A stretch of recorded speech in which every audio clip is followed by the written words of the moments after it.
podcast for those who suffer, which is everyone. It's a space where we can speak honestly about what it feels like to be in desolate places without losing hope. Welcome to In the Thicket. Happy fourth week of Advent. And this is it, everybody. Welcome to this last week of our Advent series.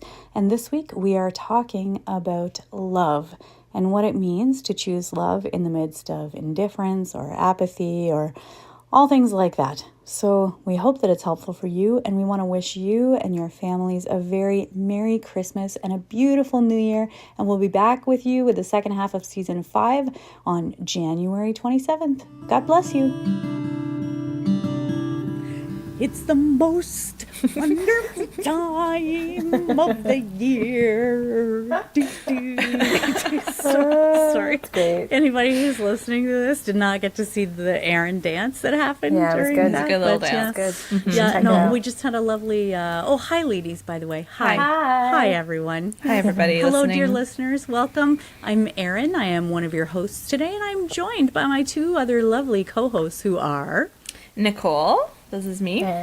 And Rachel. Hi. And Rachel. Rachel, you have a cute Christmassy mug. I do. It's one of my favorites. My mom, for people on YouTube, this is one of my mom's Christmas mugs, and it's so pretty. And Nice. It's like substantial. You can have a lot White of with tea or like coffee red in little it. patterns painted Yeah. on it. Like right. it looks like it's like a sweater made it on a mug. Yeah, it looks It's like so sweater, nice. like a Sweater sweater pattern. made on a mug. Yeah, on yeah. a mug. It's And cute. Nicole is wearing her cozy toque, or for you Americans listening, hat.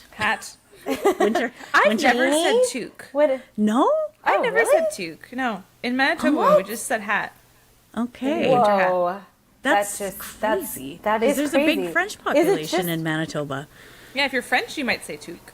I guess so, But yeah. like English, but I don't Yeah. know. Maybe it was more my parents because I was going to say because they're both Anglophones. That is decidedly not true. That's not true. I was like, yeah, wait, that's not true at all. That's awesome. Yeah, I don't know why we didn't say toque. Okay. Maybe only when you spoke French you said toque, and when you spoke English you say hat. Maybe. No, I don't know. I mean, I would know if people said toque. I know what they're talking about. I just never what I said. Anyway, but so yes, I nice. am wearing my hat inside my toque, and it has And a it's got pom-pom a on it. fuzzy little pom-pom. I And, love it. Yeah. You know, sometimes I just want to be warmer than warm. Yeah, that's right. Exactly. I know I'm wearing my very warm dress today that I can only wear on days when it's very cold and when I know I'm not going to be doing any form of physical activity whatsoever because it'll if I just am, overheat. If it's just too like, warm. it's too warm. Yeah, like I can't wear it to the mall. I can't do Yeah, nothing. right. I can't make a tuna sandwich. There's nothing. You know, I You can't. don't eat so all day. only on fasting days. That's right. We are recording on a Friday, so it's, yeah. There you go. That's right. Yeah, and we were commenting earlier. I'll just show anybody who's watching on YouTube. I do yeah. have a little bubbly. You know, like the water, the fizzy sparkling water. water. Water? It's Mary Berry water, but in Canada, Michael Bublé is the spokesperson. So it's actually, the can is a cute little Christmas one. It says Bublé on it. So There you go. Bublé. it's not Yeah, very that's good kinda though. I fun. don't like this flavor. You don't like this flavor? What's your favorite I don't bubbly like it. flavor? I would have to say mango. I really Ooh, like that's their good. mango ones. Yep, or their blackberry ones. Oh yeah. I like the straight like lime. I just like Yeah. the lime. Like, you know, those are the classic, because that's kind of what like you would put in a sparkling water. Like Yeah, you just put a true. slice of lime It's in true. there anyways, you know. I'm Yep, a it's peach true. girl. I like if there's a peach bubbly water. That's always what I go for. So you want. Good to know. Yeah. Okay. Well, now good. everybody knows what we like. I was gonna say I'll send you Good. guys some bubbly for Christmas. I will not. It will be. Can you imagine how much it would cost to send a Yeah, case there's of? no time. Yeah, yeah, Well, yeah. now that Canada Post, just for our American listeners, Lord. Canada Post went yeah. on strike. Our postal service, our national postal service, Yep. went on full on strike just Before before Christmas. Christmas. Yep. It was fantastic. I Yep. wasn't Yeah. even there, but I was like, Yep. I can't even imagine. That's right. They just got forced to go back to work, and so they're doing the backlog of stuff now. But it was very cute because my nephew had sent me. He did me a drawing. This was like in November before I went to Portugal. He did a drawing. He gave me a drawing, or he wanted to give it to me, but my sister was like, well, why don't we send it to Auntie in the mail, even though they only live on the other side of the city. So they sent it to me in the mail, and I got it like when I got back from Portugal. It had arrived, but I had, before I left for Portugal, sent them a reply just so that they would get it sooner, and I put some like money in it for them. Anyways, they got it yesterday. So Yeah. There you go. Well, at least they Little got early it, you know? Christmas present. that's right. Exactly. It was to show my love, which coincidentally is the theme of this episode. Smooth Finding love in the Segue. midst of indifference. You are welcome. Kept me up last night thinking about that, how to segue properly. Yeah, but welcome to this 4th week of Advent. It's, and we're talking exactly about this theme, which is the theme for the 4th week of Advent, which is the love. So we had hope, peace, joy, and then today is love. So that's the 4th candle theme. And then love is, we're talking about like the contrasting things, so finding love, but the contrast of love is not hate. Right. It is indifference. Right. It is a lack of passion. It's a lack of engagement, a lack of like an apathy, right? Yeah. So Like, it's not a lack of it, but it is an apathy. It's kind of an apathy. exactly, it's kind of an apathy. So like, this is a good question, ladies. How do you find during Advent, whatever, like, where do you find love, or where do you tend to find in yourself like indifference or apathy, or where do you see it around that you kind of have to watch out for it in your life? I mean, I think in my life it's not specifically, like there's nothing really Advent specific that kind of makes me feel that way or think about that. But I think in general, when I am kind of fed up with something that's hard, that's going on in my life, my temptation is not, it is kind of, it's despair by way of apathy. You know, it's not like, oh my God, my life sucks, I'm going to give up on everything in my life. It's like, you know what, I'm just not going to care. I'm just not Whatever, gonna I don't care anyway. Whatever, It's I don't the care classic, anyways. like, Exactly. want it anyway, whatever. Exactly. Yeah. Exactly. Yeah. So that is kind of how I respond to, like, if I'm exhausted by something or just so upset by something to the point where I'm like, I don't even want to hope for this. So it's actually, it feels like the opposite of hope, but it really also can be like the opposite of love, because it's like, it's painful to love here, or to like want this, or to have this like passion or desire or whatever. You know, eros, like this kind of like, it's difficult, it's not something I want. I don't want to go out of myself to sort of be moved towards something that is so hard anymore. I want to cut off that connection because I don't want it anymore. I want to go numb.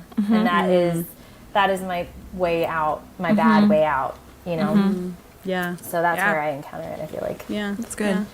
How about you, Nicole? Yeah, it's an interesting question, and I hadn't thought about it a lot. So this is like my first thoughts on this topic. You're going to Nice. hear live out as verbal processing. Awesome. But I think for me, it's often when I've overloaded, like when I have when I have too many things on my plate and I have too many things to do in a day. And this is a familiar, like that feeling of burnout of like, I just can't do this. I have too much. But it's like, I know for me that the initial sign that there's too much happening is that I stop caring about any of it.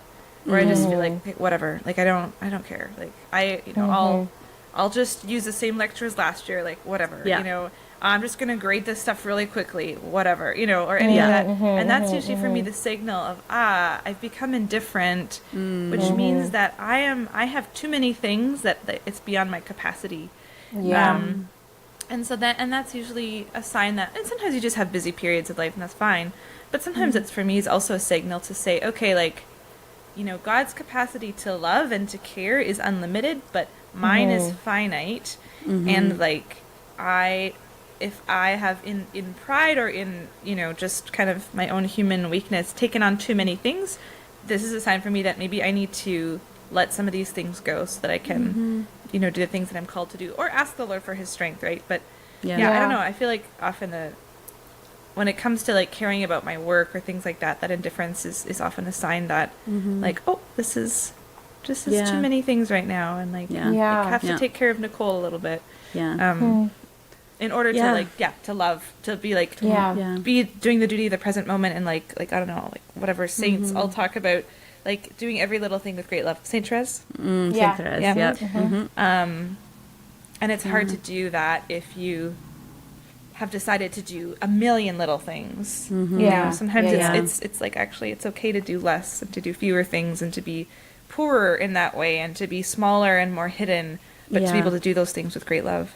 Yes. That's, I like that. I think I feel kind of some of those same things, partially because of the, like I've said this before with the fibromyalgia stuff, like sensory input for me is crazy.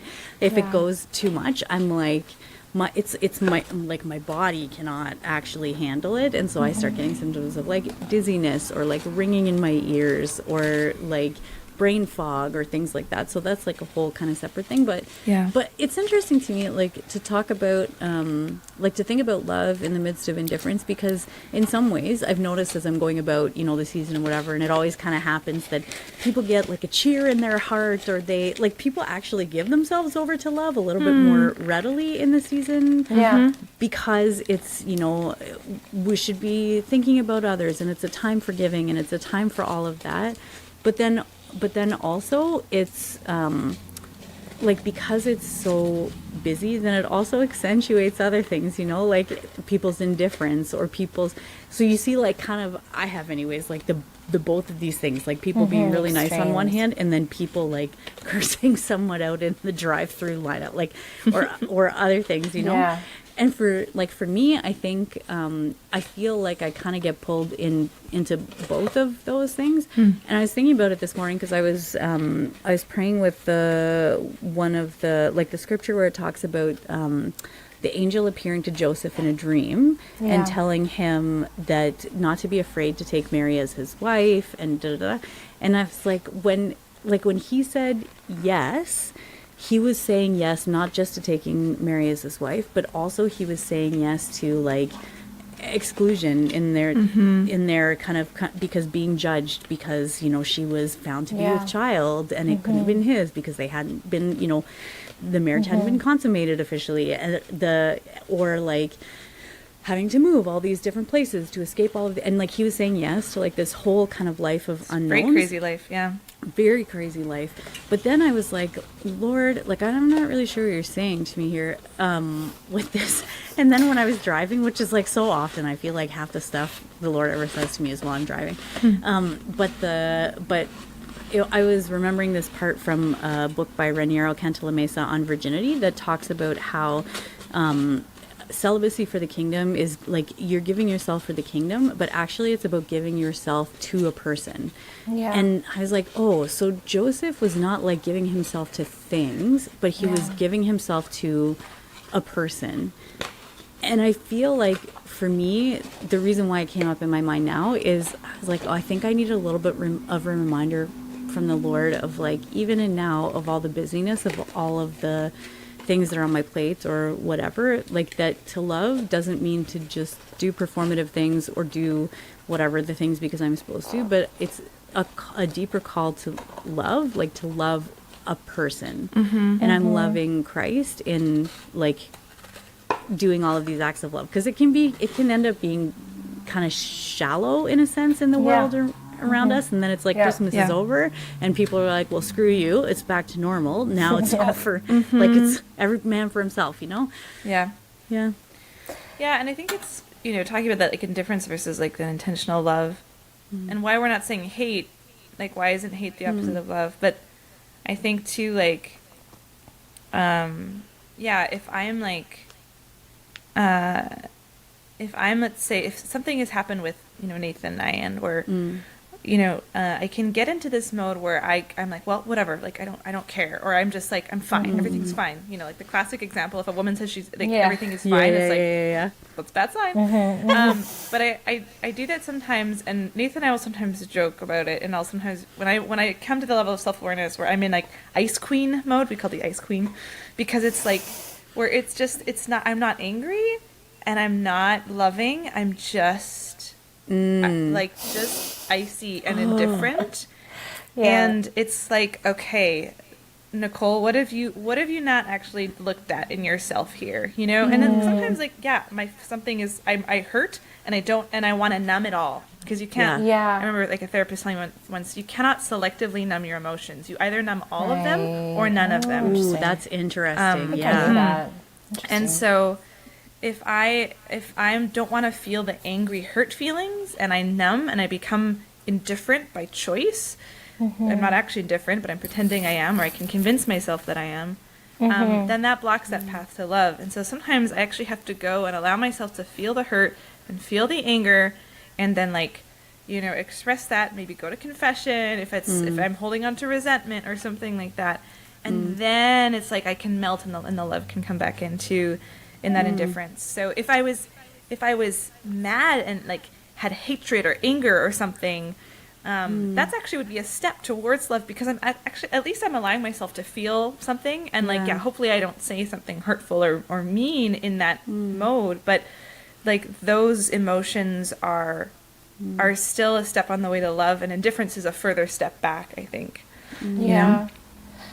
Yeah, I think when you were talking earlier, Nicole, about poverty, like feeling the poverty of your limitation, or the poverty, I think that for me is also something tied into this, where it's sort of, to be emotional about something, to be disappointed, to be angry, to be, I don't know, to be hurt by someone, to be, is a kind of poverty. It's a sort of like a weakness, like it feels like a weakness. And I think for me, that's also a thing that, like, in humility, God calls me to like get over it. Like, you are weak. You're gonna be hurt by people, and you're gonna hurt people, and you're gonna have all these and you have to just kind of face that, and like trust me that I love you and your weaknesses, and that you can love in and through your weaknesses.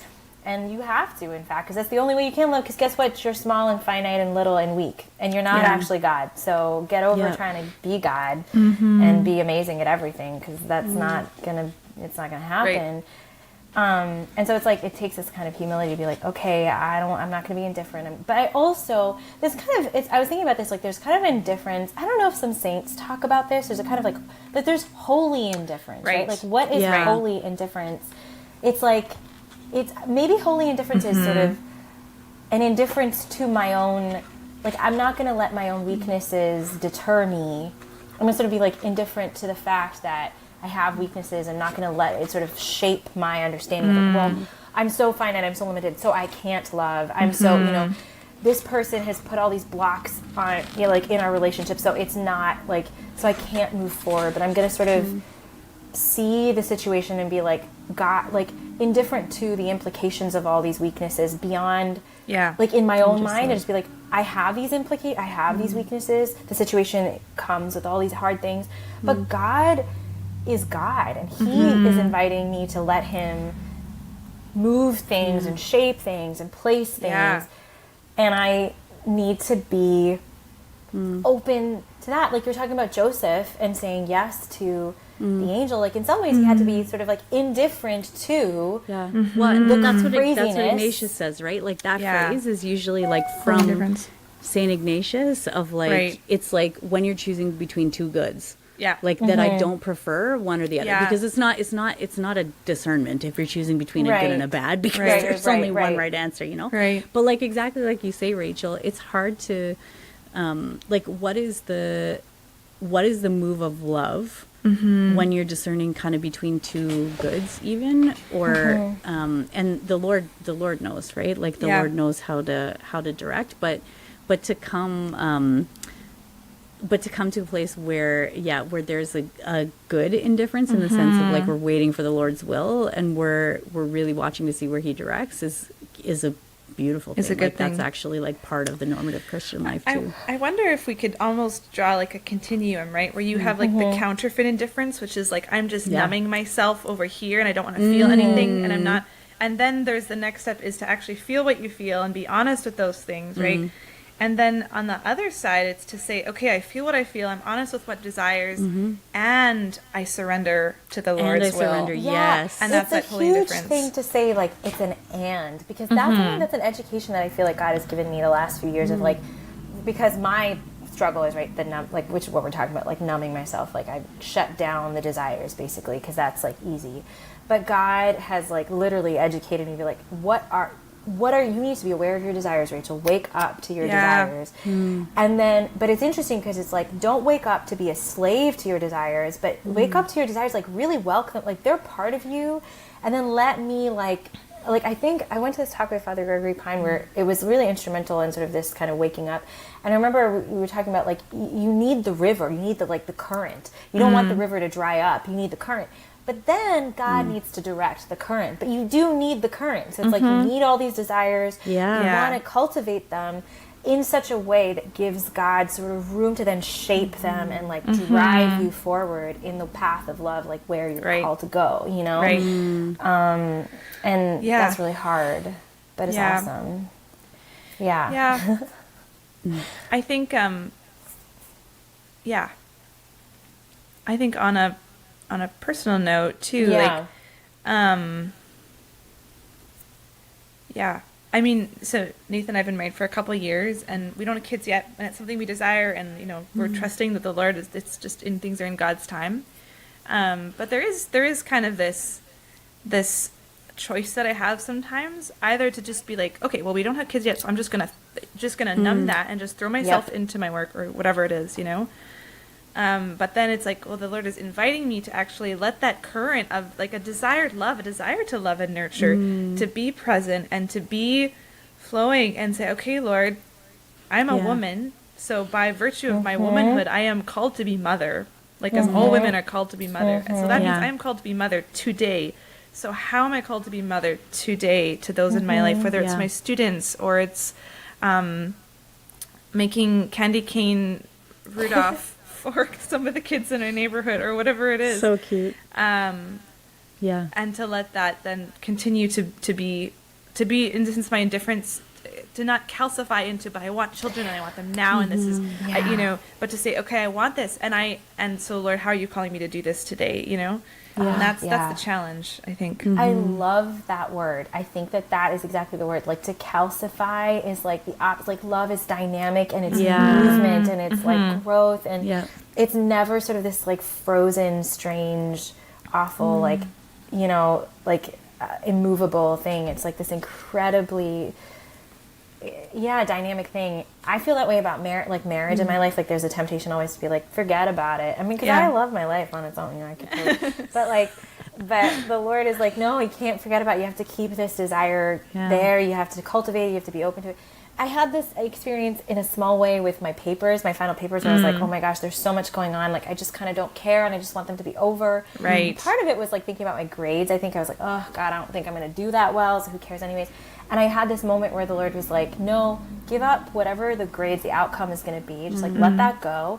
But I want you to really care about what you're writing. Like, care about it as much as you can in this moment. Give yourself as much as you can to this little bit of writing with your limited brain functioning, on like no sleep or whatever it is. Like even just giving up, like if I had more energy, I could care more about it. Like, it wasn't that. It was just like, give yourself at this moment, with everything that you are, to this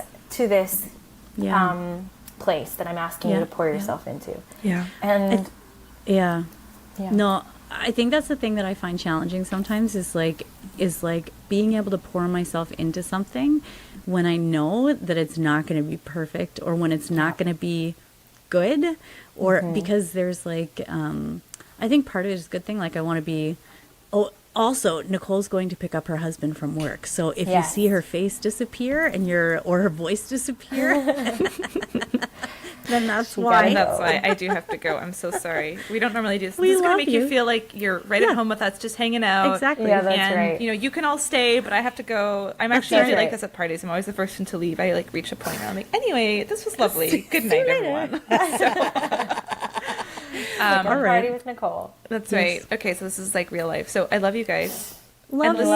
listeners, happy Christmas, Merry Christmas. I don't know why Happy Christmas. Yeah. I don't really say that, but It's that old Merry English. Christmas. It's There we go. Yeah. Happy Okay. Christmas to you That's as right. well. Happy Christmas. That's right. Okay. Love you. Bye. Love you. Bye. Bye. Oh, that's so cute. I love Yeah. it. I kind of love that we're like with everybody, whoever's listening right now. It's just, we're just having our own conversation. We're You just guys are here living with our us. lives. Yeah, that's on- right. and Exactly. then recording, exactly. hitting record. Yeah. Yeah, that's right. But the whole thing with desire is like, because struggle with perfectionism so much, then it's like that can definitely paralyze me if I feel like I'm being called to love in some way. And I know like how big my poverty is in a particular thing. And then I'm like, it can be paralyzing because then I'm like I just like it's hard to do it, you know. But then I heard this who was it? I can't even remember. It was on an episode with Matt Fradd. I'll put it in the show notes so you can check that out if you want to listen to it. But it was a friar, like a Franciscan friar, who was on with him. And he was talking about justice.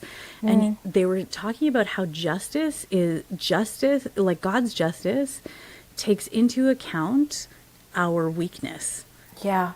And so like this, but I don't know what, like, I don't think I had ever considered that because I think that I have always just thought about God's justice as taking into account like our rights and our wrongs. Thing. Yeah. Just like, purely objective. Yeah. Exactly. Like, right? Like taking into account our right and wrongs and that's it.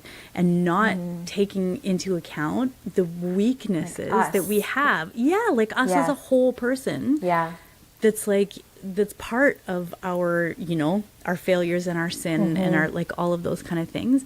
Yeah. And it was like a freeing moment to hear that. Yeah. You know, because then because it does give, like, I feel a little bit of new freedom. I have to pray with that some more because it was just like this week that I listened to that. And it was one of those moments, you know, you're listening to something and then you're like, oh, it just pierced me right in the heart. Like it just came right in there, you know? Yeah.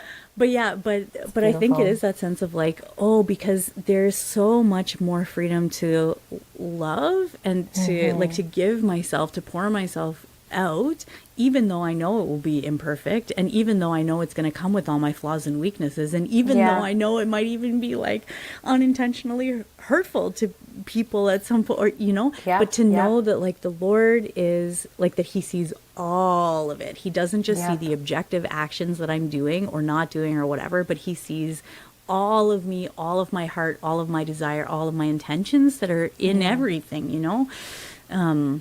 It's less paralyzing.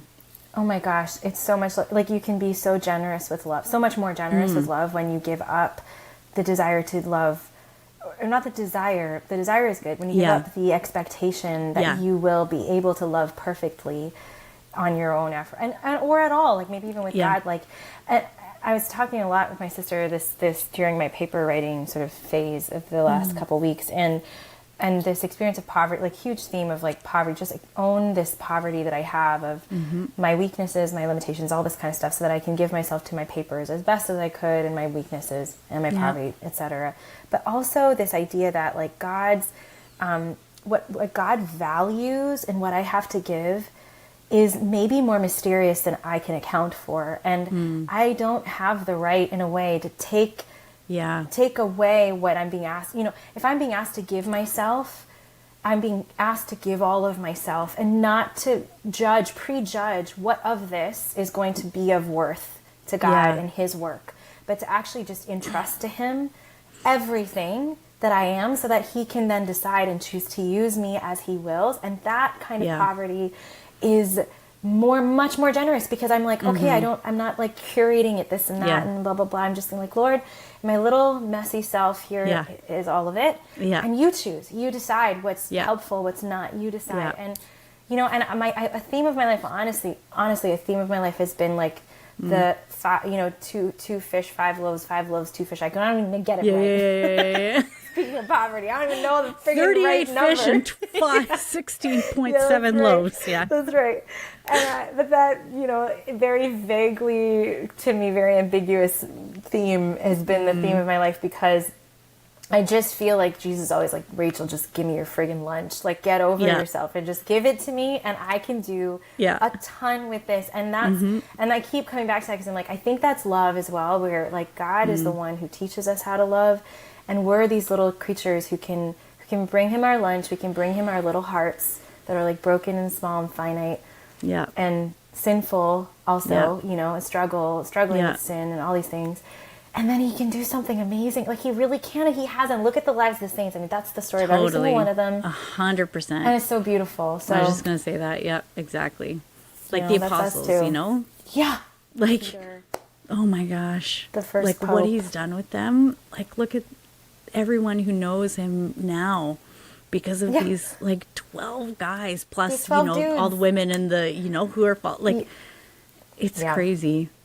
And It's Joseph, crazy. I mean, you brought up Joseph. I'm like, you think about Joseph. I mean, we all love Saint Joseph. He's so friggin' badass. Yeah. He's so awesome. I know, right? But it's like he was asked to take, like, he's just a guy, and he was asked to basically be the husband of the most perfect human being that ever lived. Yeah. And the father, like, foster father God. of God. Yes. Okay, just like no big deal. And he's just like, I literally am a carpenter. Like, that's Yeah. what I do. Yeah. And it's like, Yeah. God's like, no, Yeah. that's cool.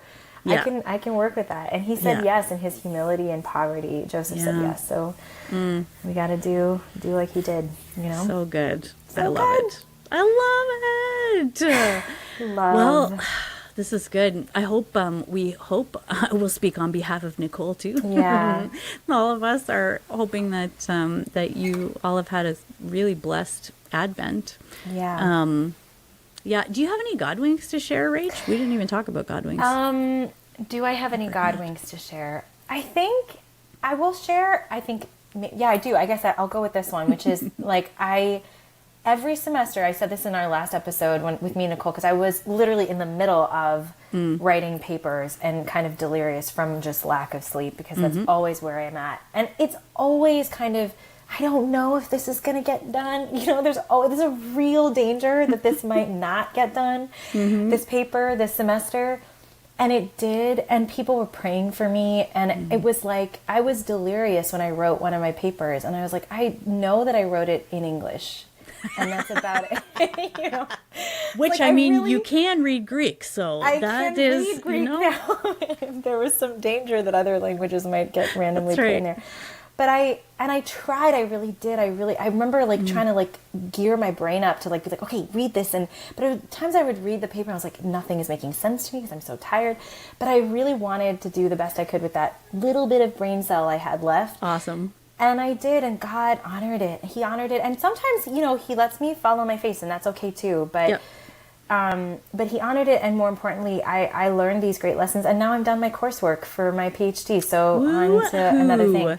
So God, and that's really the work of the Lord. Like, I really feel like my life is a joint project of God, mostly God, and a tiny little bit of me being like, okay. So that's what we did. He did it again. He did it again. Look at God showing off. Yeah, that's right. Yeah, exactly. So that's my God that. wink. It's just my life. My life is a God wink. Nice. I know, eh? That's so great. And it's so true. There's such crazy things that happen in your life. All the It's time, so all the funny. time. So I know. It's exciting. it is. Okay, so we are very much looking forward to, I think, a Christmas break. Yeah. I know. Definitely for Rachel and Nicole Yep. having some time off of classes. Nicole's going to Yeah. go to Winnipeg for a visit. Rachel's with her family. I'm in Dallas. Yeah. I got my nails did. If you're She online, did. you can Oh, check they're it so out. nice. They are pretty. so nice. Yeah, it's lovely. And then I'm going to be hanging out in Ottawa with my fam, so it'll be good. And we're looking forward to being back with you. We will be back with you on January 27th. That's right. That is our first episode of kind of the next thing, and we'll be back sharing with. We have a bunch of guests coming up who are going to share about their different stories of suffering and a bunch of different things. And if you are listening, Gregory is a listener who sent us a Gregory podcast Charles idea Warner. to talk about regret. Yeah. And guess what? That is our first episode of 2025. Starting the year with just a heavy dose of regret. That's right. Exactly. So you can all look forward to that in the new new year. That's right. Yeah. But we are wishing you all a very Merry Christmas, and we love you, and we're really grateful for you listening and for each and all every your one of you. support. Yep. And for every We're time praying we for you. talk to someone who comes up and they're like, I listened to the podcast. I'm like, oh my gosh, that's So amazing. humbling and awesome. It's so Yeah. humbling. Yeah. It's still every time it knocks me off my feet. So we're really grateful for all of you. God bless you you guys. all. Merry Love you all. Christmas. Merry Christmas. Goodbye. Bye. Stop it. Thank you for joining us for this episode of In the Thicket. If you like what you hear, give us a rating and hit that subscribe button. We have new episodes every Monday with more stories and honest conversations about life when the going gets rough, and the hope and humor amidst it all. We'd love for you to join our community on Instagram and Facebook at In the Thicket Podcast. While you're there, let us know how we can pray for you. God bless and see you next week.